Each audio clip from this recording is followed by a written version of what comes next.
안녕하세요. NCS 활용 가이드 홍선혜입니다. 이 취업 시장에서 나를 보다 당당하게 만드는 것 과연 무엇일까요? 얼마 전까지는 8대 스펙 혹은 9대 스펙으로까지 이야기가 나왔었는데요. 이제는 더 이상 그런 스펙이 나 자신을 표현할 수는 없는 시대가 됐습니다. 얼마 전이었죠. 은행권은 물론이고요. CJ를 포함한 대기업 그리고 중견기업, 중소기업까지 이 어학 성적을 폐지하거나 축소하고 이 블라인드 면접을 강화해서 능력 중심으로 인재를 채용하겠다는 업무 협약을 체결했는데요. 이것이 바로 NCS의 기본 정신이 아닐까 생각합니다.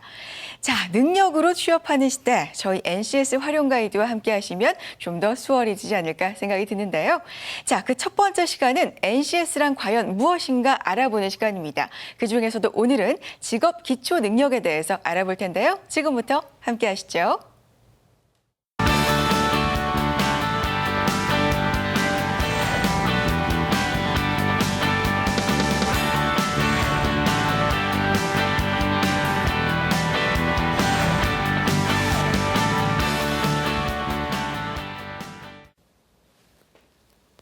안녕하십니까. NCS 특강 제3번째 시간이죠. 직업기초 능력에 대해서 오늘은 배워보도록 하겠습니다. 저는 한국산업인력공단 NCS 센터의 김진실입니다.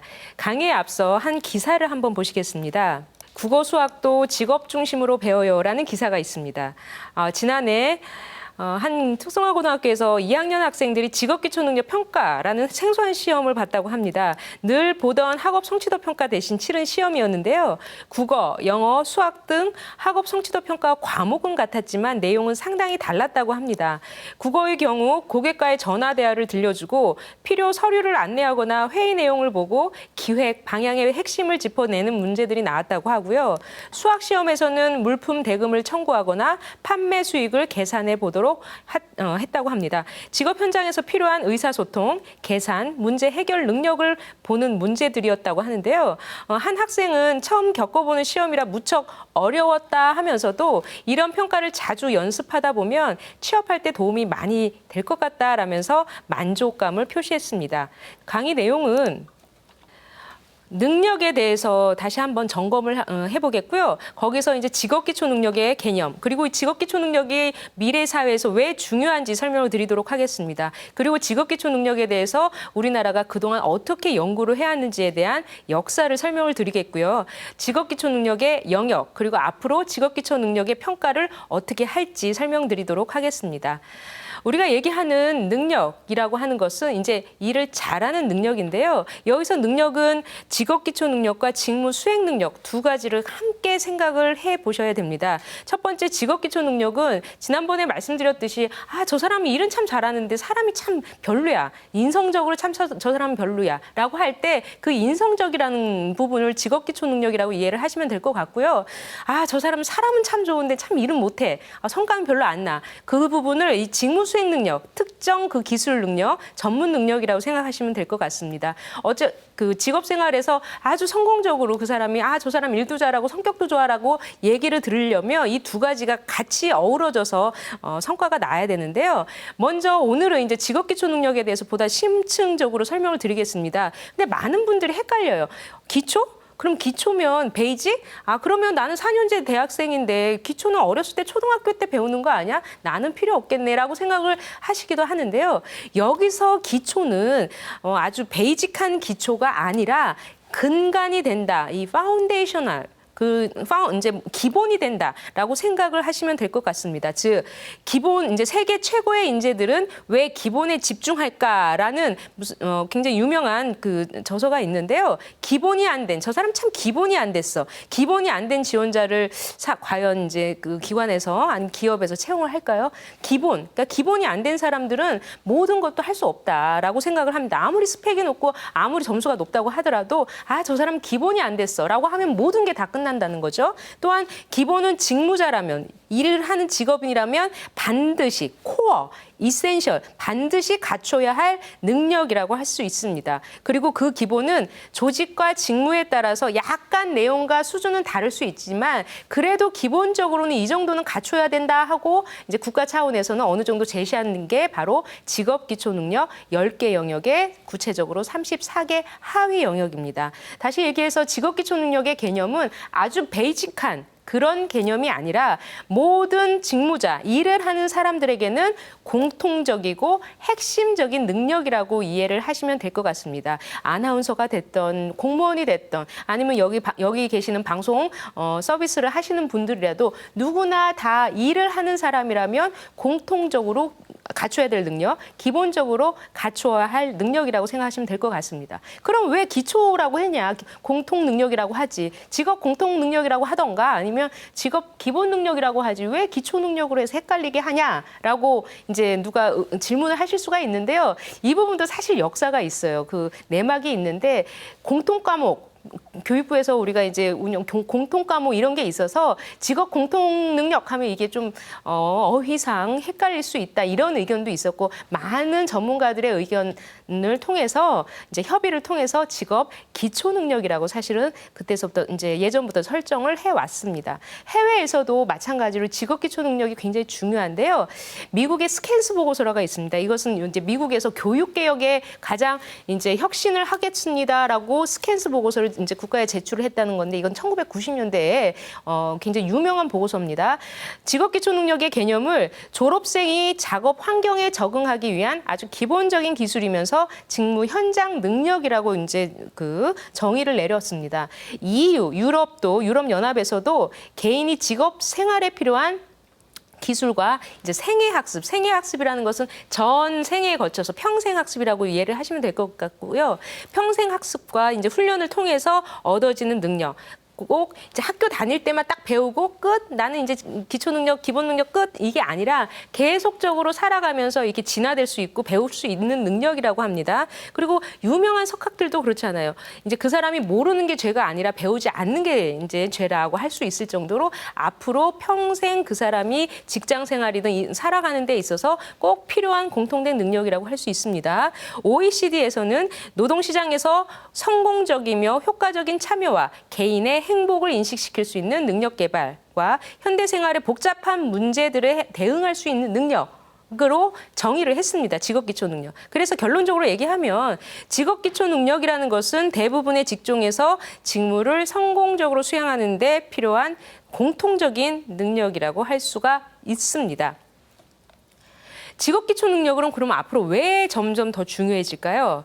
사실 이제 미래 사회는요, 지식의 수명이 굉장히 단축이 된다는 거죠. 옛날에 이제 뭐 생산의 기본 3요소는 뭘까요? 하면 지식, 자본, 노동 이렇게 3요소를 우리가 얘기한 적이 있습니다. 근데 처음에는 이제 노동력이 굉장히 비중이 컸다면 이제 최근에는 지식이 굉장히 비중이 커지는 것은 사실입니다만은 요 밑에 한번 보실까요? 과학기술의 발전 과정, 인류 역사 전체의 기술 발전이 지난 100년간 이루어졌답니다. 근데 그 100년간 이루어졌던 기술 발전이 앞으로 20년간에 이루어지고요. 그 20년은 14년, 그렇게 이루어지는 기술 발전은 또 7년. 그 뜻은 무엇일까요? 굉장히 빠르게 변화한다는 겁니다. 그래서 내가 지금 알고 있는 지식이 영원하다. 이제 그런 세상은 끝났다는 거죠. 앞으로 미래 세계에서 이제 필요한 능력은 그때 필요한 정보, 능력을 잘 취득하고 그것을 잘 소위 말하면 속된 말로 좀 버무려서 잘 조화롭게 응용할 수 있는 능력이 굉장히 중요하다고 할 수가 있는 거죠.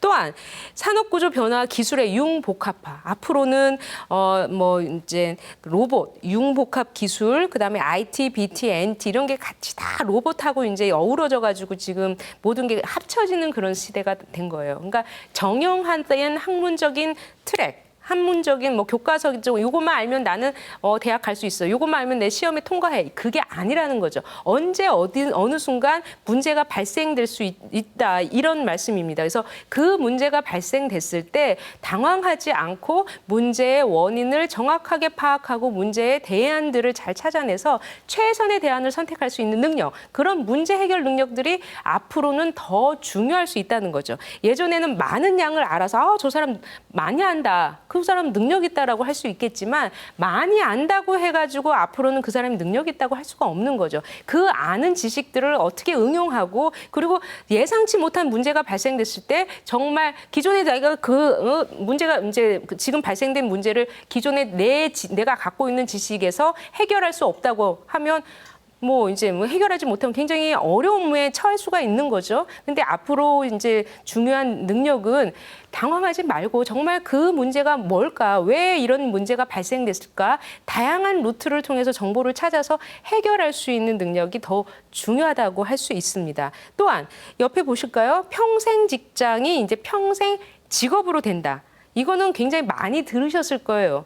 그러니까 내가 예전에는 저 직장 가면 이제 걱정 없이 오래 일할 수 있어. 이제 정년까지 보장되니까 나는 가늘고 길게 저기서만 잘 붙어 있겠다. 근데 지금 아시나요? 그 정년이요. 이제 60세라고 한다고 하면 60세는 지금 시대에서 굉장히 젊으십니다. 굉장히 젊으세요. 그러니까 퇴직을 했다 하더라도 뭐 등산 뭐 맨날 등산한다고 한 달이면 그냥 이제 질린다고 할 정도로 앞으로 그 60세 이후에 자신의 인생 이모작, 삼모작을 할 수 있도록 재설계를 할 필요가 있다는 거죠. 그러니까 어느 직장을 간다기보다는 내가 이 분야에서 이 일을 오래 할 수 있다. 그러니까 소위 말하면 직업이 더 중요한 시대가 된다는 거죠. 전문성이 굉장히 중요한 거고요. 직업의 세계가 예전에 1900년도에 각광받았던 30대 직업 중에 오직 7개만이 오늘날 유망 직업군이 된다고 하고요. 또한 앞으로 전개될 직업 변화의 속도는 점점 더 빨라질 거라고 합니다. 그러니까 한때는 뭐 의대가 굉장히 인기가 많았고 한때는 또 무슨 법대가 인기가 많았고 하지만 점점 그러한 변화가 빠르게 온다는 거죠. 그래서 내가 어느 대학을 가고 어느 직장을 간다고 이제 간판보다는 내가 무슨 일을 할 수 있는지 이게 더 중요한 시대가 됐다는 겁니다. 그리고 이제 요즘에 이제 최근 이슈가 되는 거 아시나요? TV 틀어보면 이제 노동시장 개혁하면서 이제 그런 얘기가 나오는데요. 마찬가지로 굉장히 노동시장이 유연화 이게 무슨 뜻이냐면 옛날에는 한 번 들어가면 끝까지 이제 보장이 됐다는 거죠. 그게 아니라 앞으로는 내가 어느 경력 개발을 위해서 더 발전될 수 있도록 그렇게 이제 노동시장 자체가 유연화진다는 겁니다. 그다음에 평균 수명이 이제 100세 시대이기 때문에 인생 삼모작 설계를 해야 할 때라는 거죠. 그럴 때는 정말 이 전공 지식, 많은 지식 이런 것보다는 공통적인 능력이 더 이제 파운데이션, 기본적인 능력을 갖추고 있다면 그때 적응할 수 있는 능력이 더 커질 수 있다는 거죠. 그래서 직업 기초 능력이 앞으로 더 중요해질 수 있다는 겁니다. 그러니까 업무 성과를 내는 데 있어서 굉장히 핵심 요소가 될 수가 있는 거고요. 그리고 공통적으로 요구되는 능력으로서 구직자들에게 꼭 필요하다. 자, 이제 다시 한번 점검을 해볼게요. 요즘에 우리 NCS 채용이라고 해서 우리 학생들이 굉장히 불안해합니다. 나 직무 경험도 없는데 꼭 경력자에게만 유리한 거 아닙니까? 이렇게 얘기할 수도 있는데 그런 분들에게는 꼭 이제 내가 갖고 있지 않은 직무 경험을 어설프게 막 하려고 한다기보다는 이런 직업 기초 능력, 내가 어떤 일을 하도 핵심적으로 할 수 있는 이런 기본적인 능력을 갖춰야겠다. 그것을 준비하시는 게 더 도움이 될 수 있으리라고 생각합니다. 그러니까 자기 개발 능력이라든가 문제 해결 능력 이런 게 중요하다는 거죠. 직업 기초 능력은 지금 NCS와 마찬가지로 지금 최근에 막 정부가 막 강조를 하니까 지금 하늘에서 뚝딱 떨어졌다라고 생각하시면 안 돼요.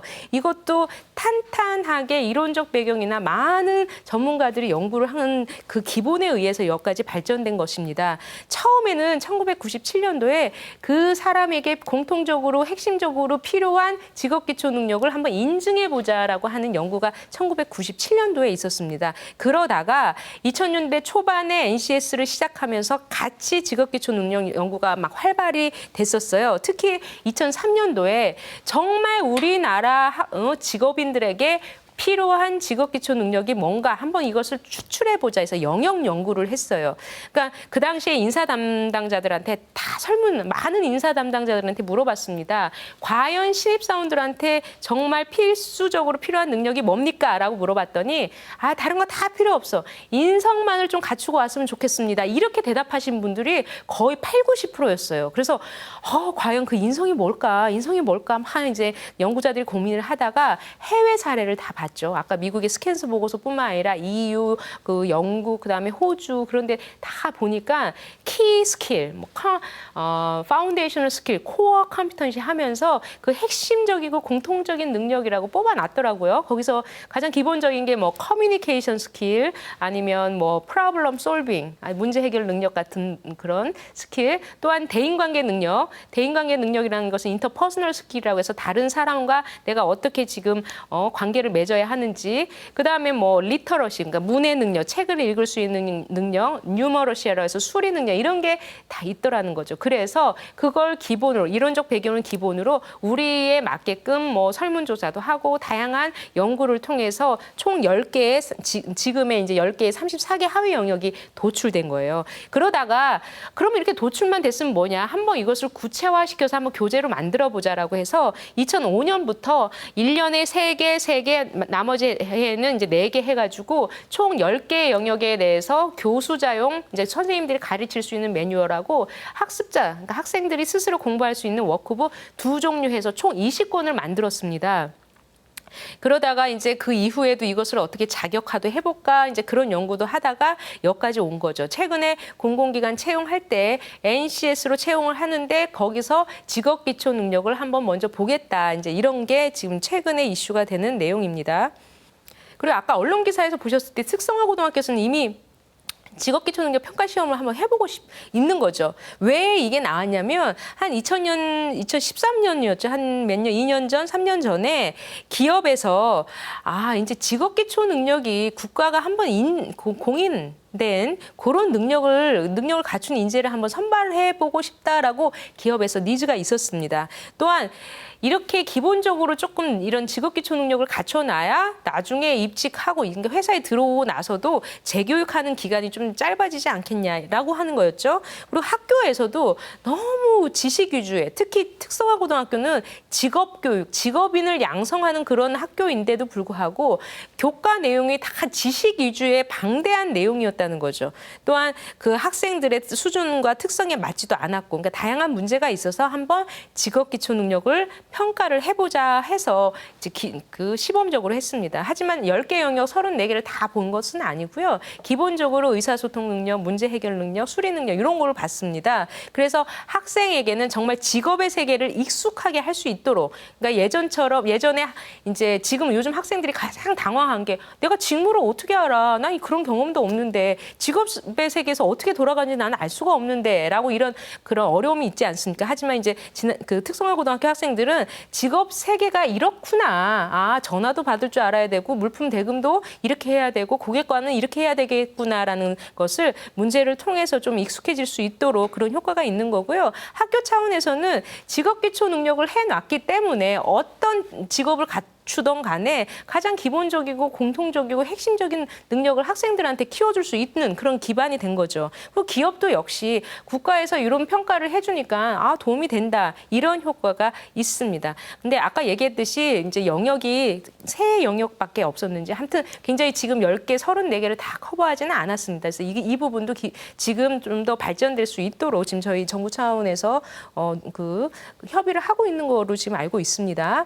조금 구체적으로 아까 얘기했던 10개 영역의 34개 하위 영역은 뭘까 한번 볼게요. 의사소통 능력은 정말 그 문서를 이해하고 문서를 작성하고 경청, 의사표현, 그리고 기초적인 외국어 능력. 어떤 때는 의사표현력으로 되어 있고요. 어디는 또 언어 구사력이라고 되어 있습니다. 이게 좀 혼재되어서 사용되고 있고요. 그리고 수리 능력은 아주 기초적으로 연산을 할 수 있는 능력, 그리고 통계를 볼 수 있는 능력, 도표를 분석할 수 있는 능력, 도표를 작성할 수 있는 능력. 아무리 수학 점수가 높다고 하더라도 신문에 있는 이런 그래프를 보고 네가 해석할 수 있는지, 주식을 보고 이것을 해석할 수 있는지 못하는 사람들이 많이 있습니다. 그것은 정말 실생활에 필요한 그 상황과 이렇게 동떨어진 교육이 이루어지는 그런 원인 때문에 그럴 수도 있는데요. 앞으로 국가 차원에서 이렇게 직업기초 능력을 제시를 하면 교육에서도, 교과 교육에서도 그 내용을 반영해서 교육이 될 수 있도록 그렇게 지금 바람입니다. 또한 문제 해결 능력도 이따 구체적으로 다시 설명드릴게요.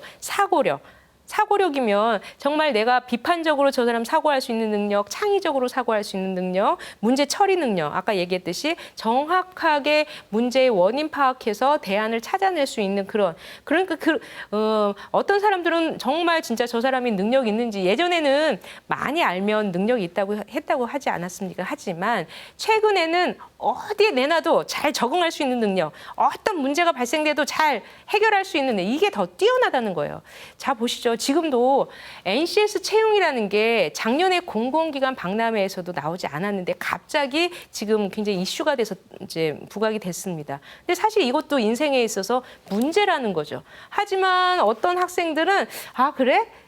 이런 배경이었구나. 그걸 이해하고 그러면 한번 정보를 한번 찾아보자. 이걸 내가 어떻게 할까 하면서 다양한 정보를 찾아가지고 해결을 하는 친구가 있는가 반면에 이제 당황해가지고 뭐 이제 짜증이 나는 거예요. 어느 학원을 찾아가야지? 내가 정답을 항상 이제까지 배우고 왔는데 정답이 없는 이것을 어떻게 배워야 되는지 너무 지금 혼돈스러운 학생들도 굉장히 많이 있습니다. 근데 앞으로 이제 그 중요한 이제 기업에서 사람을 채용하고자 하는 그 인재는 당황하고 남 탓하고 막 이런 친구보다는 그 문제가 발생됐을 때 그걸 인지하고 이것을 어떻게 해결하는 쪽으로 생각을 하는 그 인재가 훨씬 유능한 인재라는 거죠. 그런 쪽으로 해결할 수 있도록 여러분들이 조금 노력을 하실 필요가 있습니다. 그리고 자기 개발 능력도요. 지금 서점에 가보시면 자기 개발 서적이 엄청 많아요. 한 권당 뭐 5,000원짜리도 있지만 2만 원, 3만 원짜리도 있어요. 그것을 진짜 학생들 아니면 직장인들이 그 조그만 월급 갖고 자기 개발한다고 지금 그 책을 사가면서 할 필요가 없다는 거예요. 그러니까 어느 정도 국가가 만들어준 이런 필수 요소인 이런 능력들을 학교에서 교육과정에서 반영해서 가르쳐줄 필요가 있다는 겁니다. 지금 4년제 대학교나 교양과목, 전문대 이런 데서도 이런 능력을 키울 수 있는 다양한 과목을 개설을 해서 할 필요가 있다는 거예요. 근데 또 여기서 헷갈리는 게 이거와 관련된 교과를 다시 개설해야겠다. 또 이렇게 생각하시는 분들이 많이 있는데 그러지 마시고 기존의 교과 안에 이 내용들을 포함해서 가르칠 수 있도록 하시는 게 좋을 것 같아요. 그리고 전공 시험에서도 이 내용이 포함돼서 이제 가르친다면 더욱 금상첨화겠죠. 아까 얘기했듯이 성과가 날려면 직업기초 능력과 직무수행 능력이 같이 어우러져서 나와야 되는 거기 때문에 기계를 가르치는 사람에게 문제 해결 능력을 같이 키워가지고 배출하는 게 훨씬 좋은 교육이라는 거예요. 수리 능력도 마찬가지로 수리 능력 따로 기계 따로 가르치는 게 아니라 기계 과목을 배워가면서 수리 능력을 같이 키울 수 있도록 이렇게 이제 융복합된 교육 과정이 돼야 된다는 겁니다. 자원 관리 능력. 여러분들 시간 관리 하실 줄 아세요?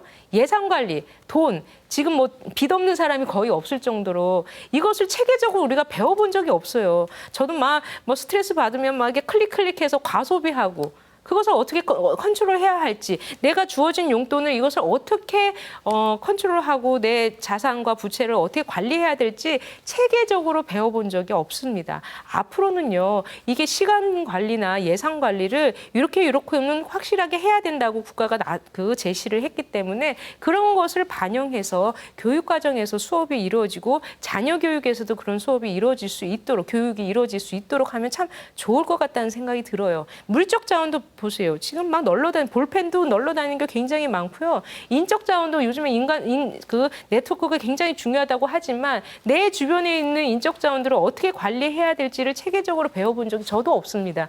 그냥 본인이 이제 노력해가지고 하는 거겠죠. 그러니까 어떻게 해야 되는지 핵심적인 요소가 교재에 나와 있다는 거예요. 대인관계 능력은 팀워크, 리더십, 갈등 관리 이런 능력들이 하위 영역들이 있는데요. 다른 사람들과 같이 팀을 이루면서 일을 할 때 어떻게 해야 되는지를 정말 체계적으로 배울 필요가 있다는 겁니다. 정말 그 사람은 특출난데 너무 튀어가지고 같이 어울리지 못하는 것도 조직 생활에서는 굉장히 안 좋은 현상이거든요. 그런 부분도 배울 필요가 있고요. 정보 능력, 기술 능력, 조직 이해 능력. 그러니까 조직 이해 능력도 지금 팀워크 능력하고 약간 좀 비슷한데요. 조직 안에서 내가 어떻게 행동해서 조직의 성과와 나의 발전도 같이 이루어질 수 있도록 체제적인 그런 시스템을 잘 이해할 수 있는 능력 굉장히 중요하다는 거죠. 그리고 직업윤리, 왜 내가 일을 해야 하는지, 근로윤리라는 거, 왜 내가 일을 해야 되는지, 왜 성실해야 되는지, 왜 자신감이 있어야 되는지, 왜 시간을 지켜야 되는지, 공동체 윤리는 왜 다른 사람과 왜 식사 예절은 이렇게 해야 되는지, 전화 예절은 왜 이렇게 해야 되는지, 그런 내용들이 핵심적인 요소들이 이 교재 안에 들었어요. 그 교재가 맞다 틀리다, 다음 중 이게 맞는 거 이렇게 정답 위주로 공부하시지 마시고 이런 능력을 키우려면 이런 게 핵심적인 거구나 이해를 하시고 다양한 루트를 통해서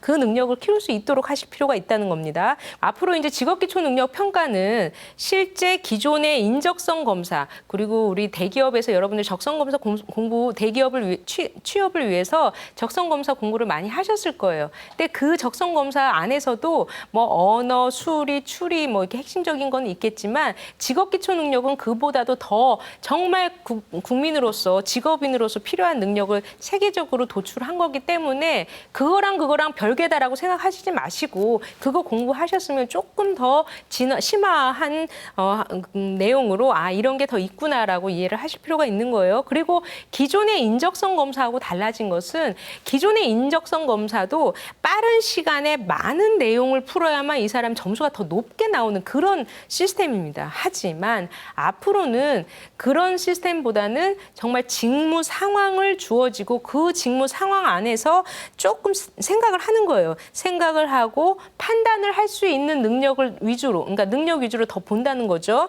그러니까 직무 상황을 제시하고 직업적 개연성이나 구체적인 미션을 제공하는 형태로 나갈 겁니다. 문항에서 제시되는 상황은 정말 직업적인 개연성이 있다는 거예요. 옛날에는 고전이나 소설이나 논문을 제시하고 이렇게 문제 상황을 줬다고 한다면 그것보다는 업무에서 활용되는 공문서나 보고서 같은 거를 통해서 당신이 어떻게 이 상황에서 뭐 문제를 해결할 수 있는지 이런 중심으로가 나온다는 거죠. 그러니까 채용될 직무자가 주로 해야 하는 직무. 그러니까 여러분들이 가고자 하는 직무를 구체적으로 선정할 필요가 있습니다. 먼저 그게 우선적으로 할 일이에요. 내가 어떤 일을 하고 싶다. 나는 교육에서 일을 하고 싶다. 나는 회계 쪽에서 일을 하고 싶다. 나는 금융 쪽에서 일을 하고 싶다. 이런 것을 먼저 선정을 하시고 그쪽에서 어떤 용어들이 활용되는지 전략 회의가 있을까 아니면 수출입 계약이 있을까 조리 상황이 있을까 상사한테 지시가 있을까 이런 상황을 잘 개연적으로 엮어가지고 이 상황에서는 내가 어떻게 행동을 해야 할지 그런 것을 물어보는 게 직업기초 능력 평가의 핵심입니다. 기존의 인적성 검사는 탈맥락적이에요. 탈맥적이라고 할 수가 있다면 아까 얘기했듯이 직업기초 능력 평가는 직무 상황이 주어지는 겁니다. 그리고 옛날에는 무엇을 많이 아는 사람들이 점수가 높았지만 지금은 뭔가 생각할 수 있는 능력, 사고할 수 있는 능력, 판단할 수 있는 능력이 좋은 사람이 더 문제를 잘 풀 수가 있어요. 만약에 사교육 시장에서 이렇게 문제가 안 나오면 그것은 제대로 된 직업기초 능력 평가 시험이라고 할 수가 없는 겁니다. 여러분들이 판단을 해주셔야 돼요. 에이 예전 거나 똑같네. 예전 문제 중에 지문만 길어지면 직업기초 능력이라고 하시는 분들도 상당히 있는데요. 그거는 학생 여러분들께서 판단하실 필요가 있는 거죠. 정말 내가 이것을 공부하고 나서 내 능력이 키워졌는지. 사실 토익도요. 나쁘지 않습니다. 토익 공부를 하면서 내가 리스닝 스킬이나 이런 뭐 다양한 능력들이 외국어 능력, 영어 능력이 커졌다면 굉장히 도움이 된 거죠. 하지만 쪽집게 과외로서 점수를 높이는 방법 학원 뭐 몇십만 원 줘가지고 이런 거는 지양하라는 거죠. 무슨 말씀인지 알겠죠? 직업기초 능력도 이 핵심적인 능력을 제대로 키워주는 그런 사교육이라든가 그런 것은 뭐 상관은 없지만 정말 그 정답 위주, 옛날 이거는 틀렸고 내게 맞다 이러면서 홍보하면서 그 지식 위주로 가르치는 데는 좀 아니라고 생각합니다. 그래서 여러분들께서도 앞으로 이 채용 시장의 변화 그리고 직업 기초 능력의 중요성 이런 부분을 잘 인지하시고 공부를 하시고 준비를 하시기 바랍니다. 직업 기초 능력에 대해서 살펴보았는데요. 다음은 실제 능력 중심 채용이 어떻게 이루어지고 있는지에 대해서 살펴보도록 하겠습니다. 경청해 주셔서 감사합니다.